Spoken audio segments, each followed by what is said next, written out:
అనన్య కాంచనాతో అంతా అల్లకల్లోలం చెయ్యబోతున్నాను అంటూ హాల్లో ఉన్న టేబుల్ పైన ఒక మెడికల్ రిపోర్ట్ కార్డ్ని పెడుతుంది. ఇక ఆనంద హాల్లోకి వచ్చి ఆ రిపోర్ట్ని చూసి షాక్ అవుతుంది.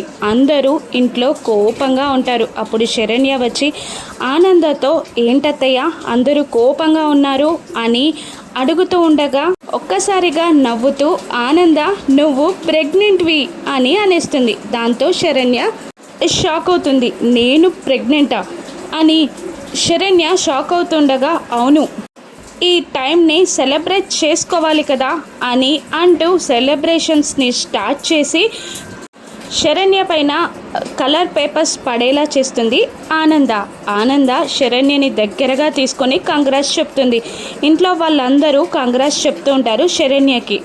కానీ కన్ఫ్యూజన్లో శరణ్య ఏంటత్తయ్య గారు నేను ప్రెగ్నెంట్ అని ఎవరు చెప్పారు మీకు అని అనగానే మాకు సర్ప్రైజ్గా చెప్పడానికి ఈ మెడికల్ రిపోర్ట్ని నువ్వే కదా ఇక్కడ పెట్టావు, ఇవి నీ మెడికల్ రిపోర్ట్సే కదా అని ఒక ఫైల్ని ఆనంద శరణ్యకి అందించగానే ఆ రిపోర్ట్స్ని చూస్తూ నా రిపోర్ట్సా నేను ప్రెగ్నెంటా అని అయోమయంలో పడిపోతుంది. ఇక ఈసారి అనన్య విసిరిన కుట్రలో శరణ్య చిక్కుకుంటుందా తప్పించుకుంటుందా రాను ఎపిసోడ్స్లో చూద్దాం. Thank you for watching.